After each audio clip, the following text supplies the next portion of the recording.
அன்பு உறவுகளுக்கு வணக்கம். உலகம் முழுக்க பரவி வாழக்கூடிய தமிழர்களுக்குன்னு தாயகம் 2 இடம் சொல்லப்படுது. ஒன்று ஈழம், மற்றொன்று தமிழகம்.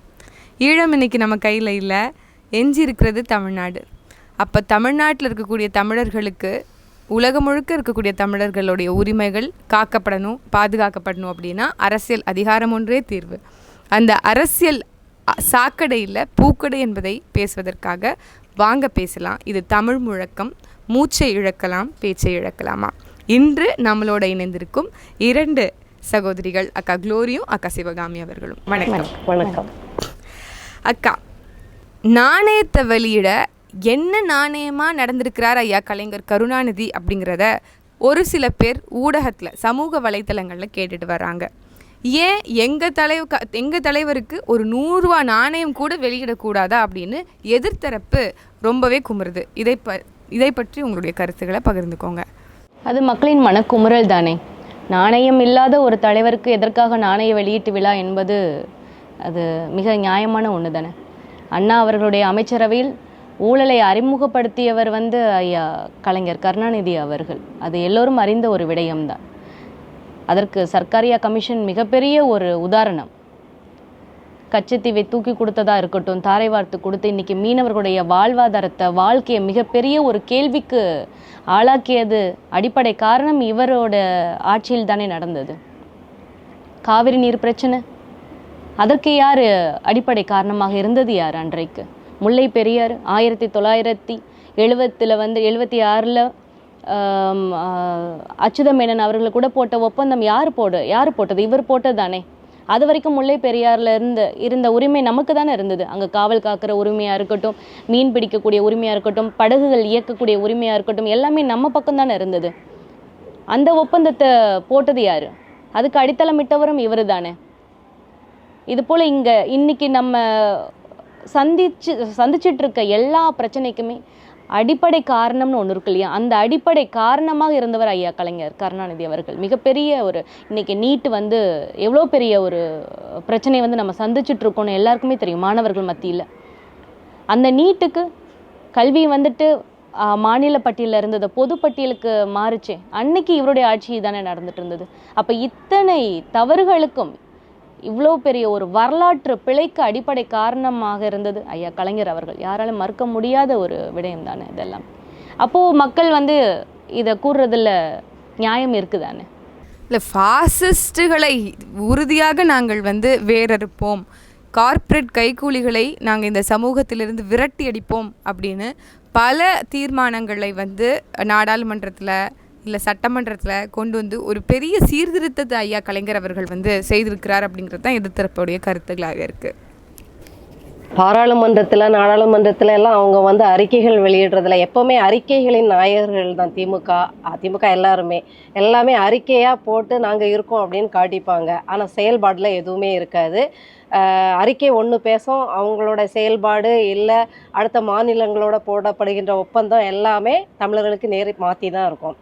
நாணயத்தை பற்றி கேட்டீங்க. என்னை பொறுத்த வரைக்கும் மக்களின் நாணயங்களை எல்லாம் பொறுக்கி சேகரித்து தன்னுடைய குடும்பத்திற்கும் கோபாலபுரத்து வீட்டில் அடுக்கி வச்ச பெருமை வேணால் அவரை சேரும்.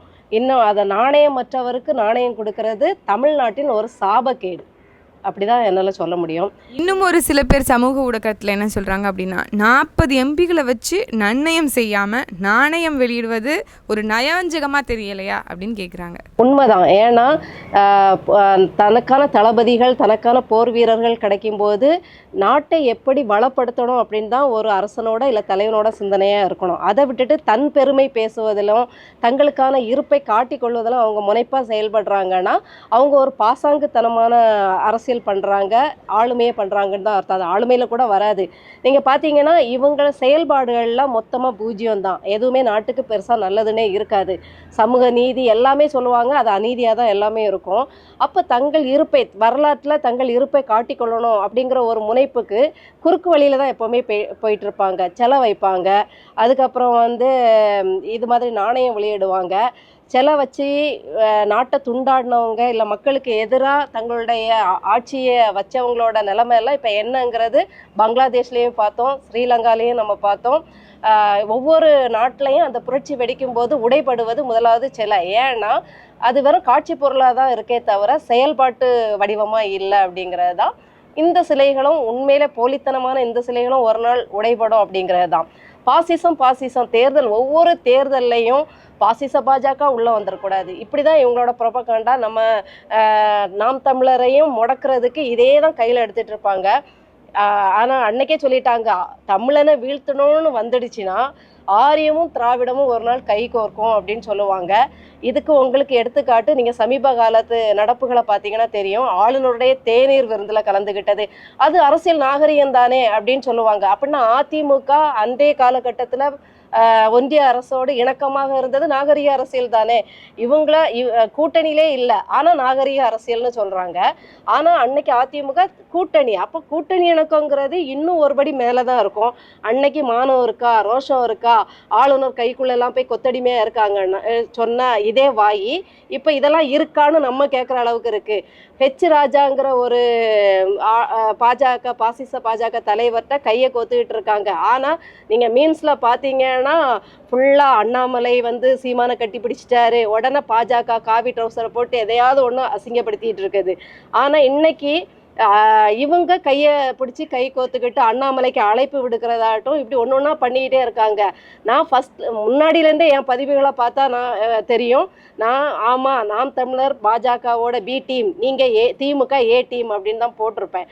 அதனால் பச்சையாக தெரியுது, இவர்கள் தங்களை காப்பாற்றி கொள்ளவும் தங்கள் சொத்துக்களை பினாமி சொத்துக்களை காப்பாற்றி கொள்ளவும் சிறையிலிருந்து தப்பவும் ஒன்றிய அரசின் மறைமுக நட்பை தொடரதான் செய்வாங்க.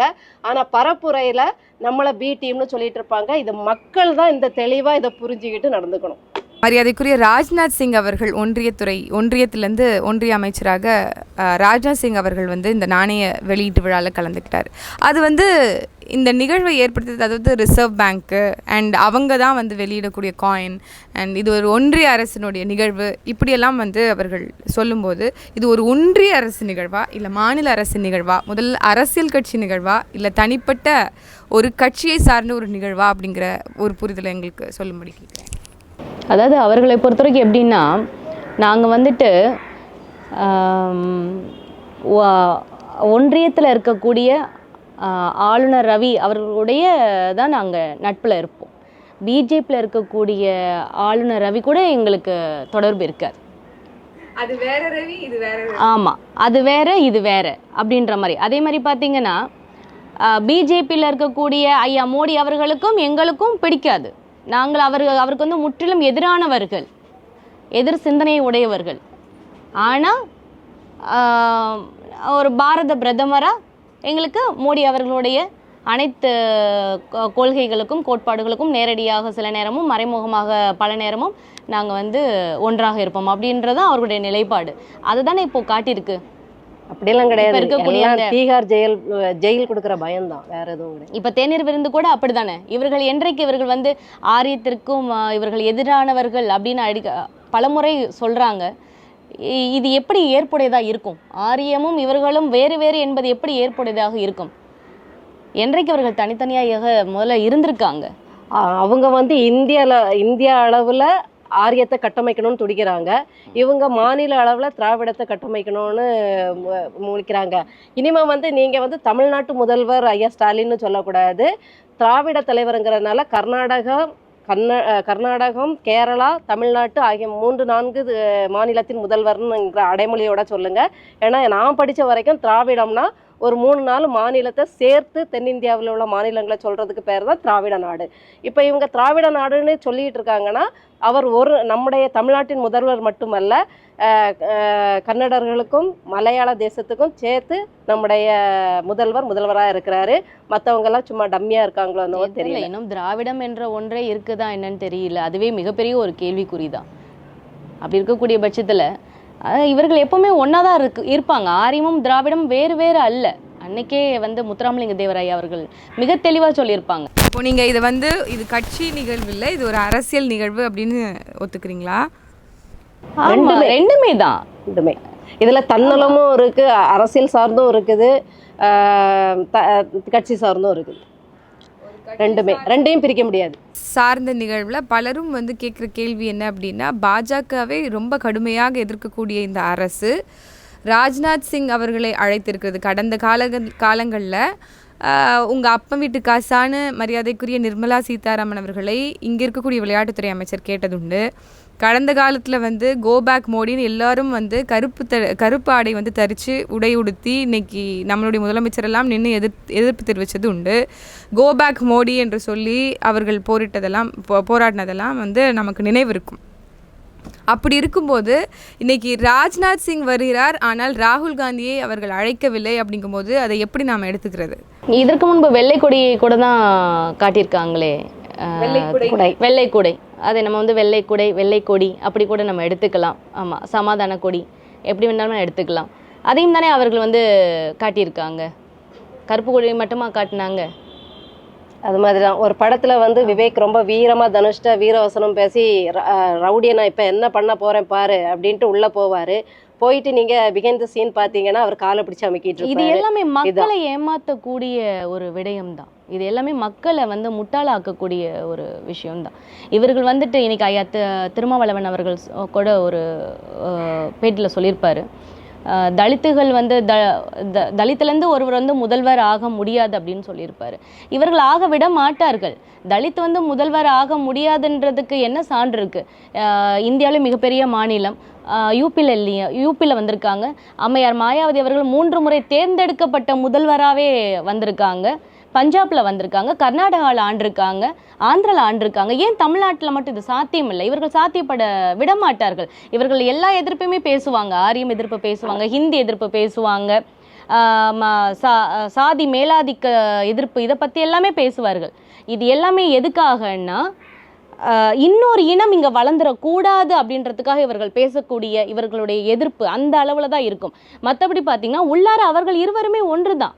அவர்களும் இவர்களும் வேறு வேறு இல்லை. உதாரணம், அம்மையார் சத்தியவாணி அம்மையார் அவர்களை பற்றி பார்த்தீங்கன்னா 1949 அண்ணா அவர்கள் வந்து கட்சி ஆரம்பித்த காலத்திற்கு முன்பிருந்தே அவர் வந்து பயணித்து கொண்டிருந்தவர். அவர்கள் வந்து தலித் மக்களுக்கு ஆதரவாக அவ்வளவு சப்போர்ட்டாக நின்னாங்க. அவங்க 1968 வெண்மணி படுகொலை உலக தமிழ் மக்களால் யாராலுமே மறக்க முடியாத ஒரு சம்பவம். அந்த சம்பவத்துக்கு பிறகு தலித்துகள் கூட அவ்வளோ பக்கபலமாக நின்னது அம்மையார் சத்தியவாணி அவர்கள் தான். அவங்க என்ன கேட்டாங்க? அவர்கள் கேட்டது ஒன்றே ஒன்று தான். அந்த குடும்ப கட்டுப்பாடு திட்டம் அப்படின்றத கொண்டு வரும்போது தலித்துகளுக்கு இன்னைக்கு வந்து அவர்களுக்கு பக்க பலமாக ஒரு பலமே அவர்களுடைய எண்ணிக்கை தான். அவர்களுடைய எண்ணிக்கை.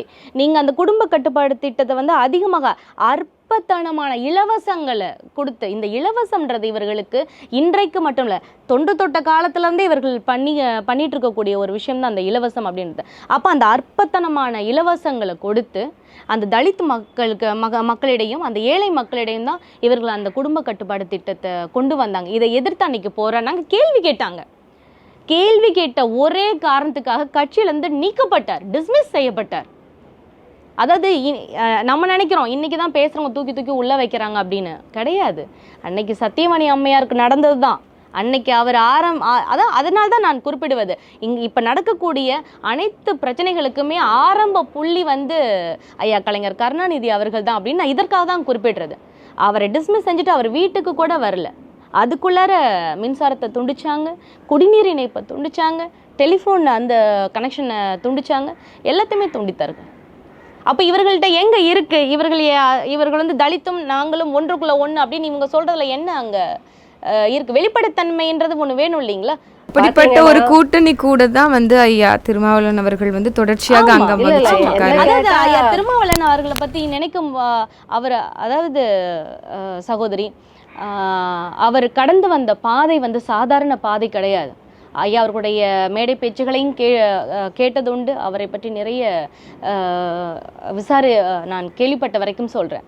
அவர்கள் கடந்து வந்த பாதை வந்து மிக ஒரு கரடு முரடான ஒரு முட்கள் நிறைந்த ஒரு பாதை தான். அன்றைக்கு எதிலுமே சமரசம் செய்து கொள்ளாதவர். அவருடைய கொள்கையில் உறுதியாக நின்றவர். அவர் தமிழ் தேசியத்தை கையில் எடுத்தவர் அன்றைக்கு தன்னுடைய தொண்டர்களுக்கு ஒழுக்கத்தையும் நாகரிகத்தையும், மேடை நாகரிகம் என்றால் என்ன, அரசியல் நாகரிகம் என்றால் என்ன அப்படின்றது அவ்வளவு அழகா கற்றுக் கொடுத்தவர் ஐயா திருமாவளவன் அவர்கள். ஆனால் இன்றைக்கு அவர் இருக்க வேண்டிய இடம் இதுவா அப்படின்றது மிகப்பெரிய ஒரு கேள்விக்குறி.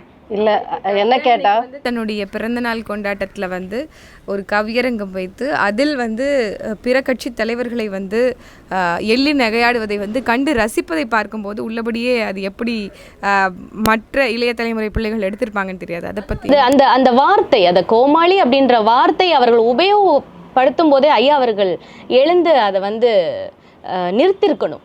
ஏன்னா நம்மளுடைய நாம் தமிழர் மேடையில் கூட ஒரு சகோதரர் ஐயா அவருடைய பெயரை குறிப்பிடும் பொழுதே அண்ணன் அவர்கள் எழுந்து வேண்டாம் பேசாதீங்க அப்படின்னு சொன்னார். அது சபை நாகரிகம், அது அரசியல் நாகரிகம். அது போல இவர்கள் பண்ணியிருக்கலாம். ஆனால் கோமாளி என்று கூறும் பொழுது எனக்கு ஒரே ஒரு சந்தேகம் தான். என்னன்னா, அதாவது பஞ்சமி நிலம் பற்றி வரும் பொழுது இவர்கள் எதையும் பேசாமல் இருக்கிறார்களே. பிரிட்டிஷ் கவர்மெண்ட் அட்டவணை பட்டியலில் இருக்கக்கூடிய மக்களுக்காக கொடுத்த ஒரு நிலம் தான் அந்த பஞ்சமி நிலம். அதை பற்றி பேசும்பொழுது இவர்கள் மௌனித்து இருக்கிறார்களே. யார் கோமாளி? வேங்கைவேல் என்று வரும் பொழுது அதற்கு இவர்கள் கண்ட தீர்வு என்ன? யார் கோமாளி? இதுவே ஒரு ஒரு ஏரியாக்குள்ளே போகணும், அங்கே நாங்கள் வாக்கு சேகரிச்சுட்டு வரோம், அது வரைக்கும் நீங்கள் இங்கேயே நில்லுங்கன்னு இடையில இறக்கி விடும் பொழுது பாதியில் இறங்கி நின்றார்களே, யார் கோமாளி? அனைத்து கட்சியோட கொடிகள், கூட்டணி கட்சிகளோட கொடிகள் இருக்கும்போது ஐயா அவர்களின் கொடியை மட்டும் பிடுங்கி எறிந்தார்களே, அன்றைக்கு நீங்கள் மௌனமாக இருந்தீர்களே, யார் கோமாளி? அப்போ அந்த வார்த்தையை பயன்படுத்தக்கூடாது இல்லையா? அந்த வார்த்தையோட ஒரு ஆழம் என்ன அப்படின்றது ஐயா அவர்களுக்கு நன்றாகவே தெரியும். அப்படி இருக்கக்கூடிய பட்சத்தில் அவர் அதை தடுத்து நிறுத்திருக்கலாம். அம்மையார் அவர்களுக்கு தெரியாமல் இருந்திருக்கலாம். ஆனால் ஐயா அவர்களுக்கு நன்றாக தெரியும் இல்லையா? இந்த கட்சியை சார்ந்த மரியாதைக்குரிய சங்கத்தமிழன் அவர்கள் சொல்லியிருக்கிறார், இந்த மாதிரி மேடையில் ஏறி பேசினாங்க அப்படின்னா அதுக்கு கட்சி பொறுப்பேற்காது, அது அவர்கள் தனியாக எடுத்து பேசியிருக்கிறாங்க அப்படிங்கிற மாதிரி பதிவு செய்திருக்கிறாங்க. அதாவது எந்த மேடைன்றது இருக்கு இல்லையா? இப்போ பிற மேடையில் பேசும்போது நாம் அதை வேறு ஏதோ மேடையில் பேசுகிறாங்க அப்படின்றத நம்ம கடந்து போயிடலாம். ஆனால் பேசப்பட்டது ஐயா அவர்களுடைய, நாங்களும் அதைத்தான் சொல்கிறோம், ஐயா அவர்களுடைய பிறந்தநாள் மேடையில் நீங்கள் ஐயா அவர்களை புகழ்ந்து பேசுங்க. அவர் நிறைய சாதனைகளை பண்ணியிருக்கிறாரு, நிறைய புரட்சிகளை பண்ணியிருக்கிறாரு. அதை எல்லாமே நீங்கள் வகுத்து நீங்கள் தெளிவாக பேசியிருக்கலாம், அதையெல்லாம் பண்ணியிருக்கலாம். அதை விட்டுட்டு இந்த மாதிரியான பிற கட்சி தலைவர்களை இந்த மாதிரி விமர்சிக்கிறத எப்படி நம்ம ஏற்புடையதாக இருக்கும்? இதுவே ஐயா பாமக பற்றியும் அதில் அவர்கள் பேசியிருக்காங்க.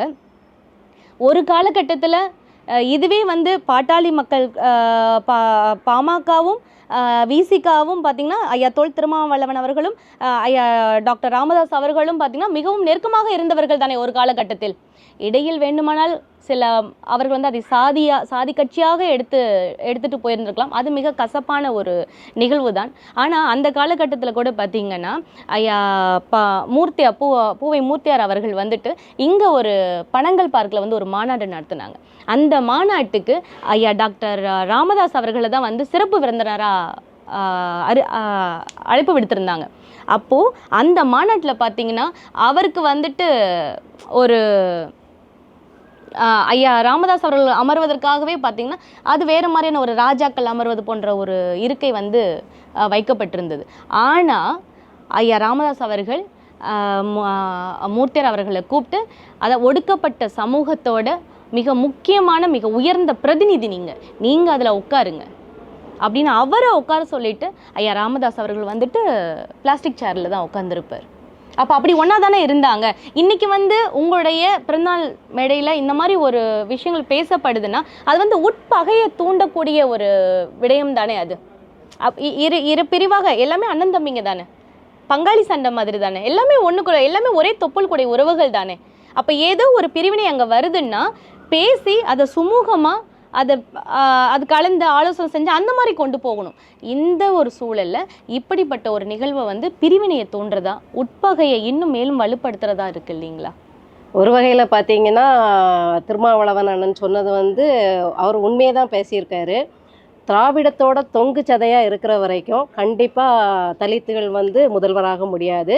திராவிடம் ஒரு நாளும் அதை அனுமதிக்காது. அது தன் வாரிசு அரசியலை நோக்கி தான் பயணப்படும், சதிகளை பண்ணுமே தவிர தலித்துகளை கொண்டு வச்சு உட்கார வச்சு அழகெல்லாம் பார்க்காது. அதனால் திருமாவளவன் அண்ணன் சொன்னது அப்பட்டமான உண்மை. இவர்கள் தொங்கு சதையாக இருக்கும் வரைக்கும் தலித்துகள் முதல்வராக முடியாது. பயன்படுத்திக் கொள்வார்கள். ரொம்ப நன்றி இருவருக்கும் இவ்வளவு தூரம் உங்களுடைய கருத்துக்களை பகிர்ந்தமை. நன்றி. மிக்க நன்றி.